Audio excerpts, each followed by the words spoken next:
Good morning, my friends. Lama, Jigme, Gyatso of the Buddha Joy Meditation School. Well, this is Christmas, and I'm going to tell you, like many people, last night for me was remarkably difficult.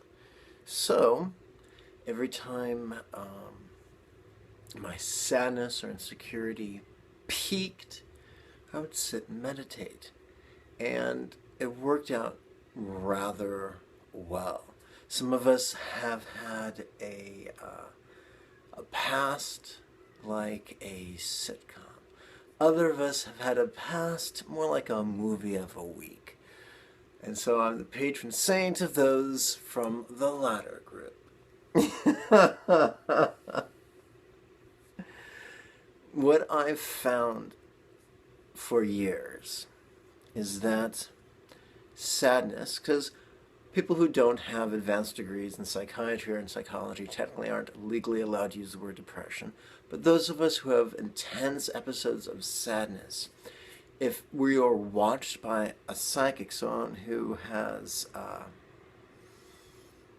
clairvoyance, they would see our root chakras winking out or turning off. It's been my experience that the best solution is to turn it back on. We can use neo-Taoist alchemy for that, or what I prefer to do is use crease counting for that. So what I'll do is, let's pretend my hands are on my lap right now, is I'll touch the tip of my left ring finger to the great knuckle at the base of my right ring finger, so the right hand's on top.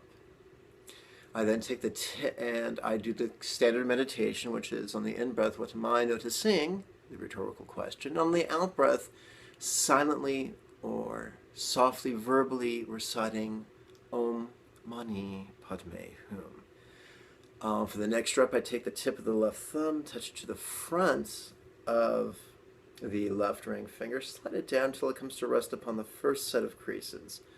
Do another meditation. And then for the next 12 breaths, I use the right thumb tip to count the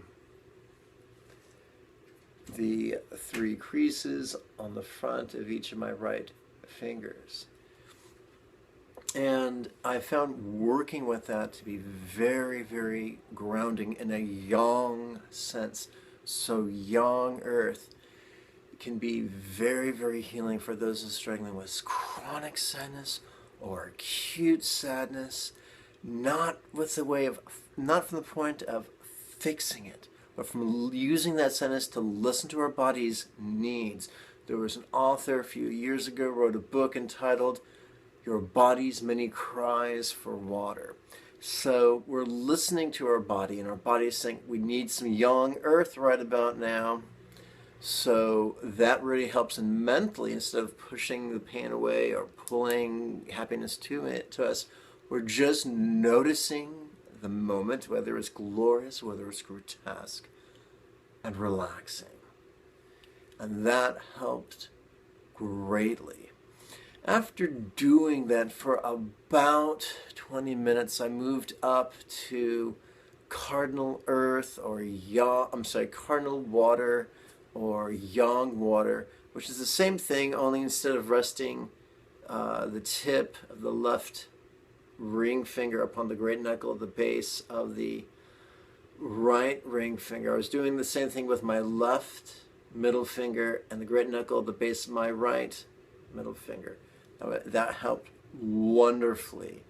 20 more minutes later, I switched to cardinal or yang air.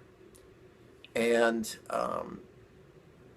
some people can sit for an hour, some people can't, so you can do it in 20-minute sections if you want. The key is this.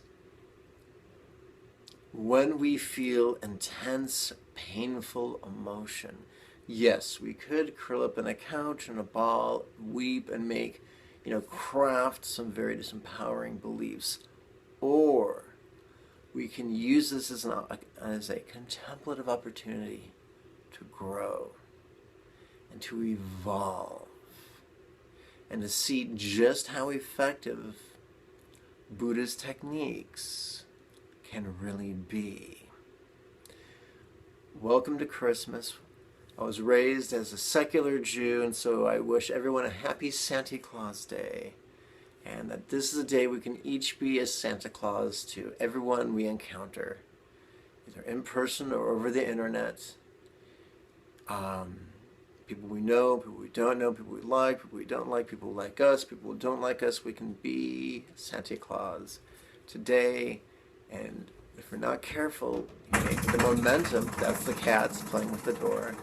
And if you're not careful, the momentum of being Santa Claus today could carry over into tomorrow, or into next month, or into next quarter, or into next year. And wouldn't that be lovely? May you and yours be healthy and happy.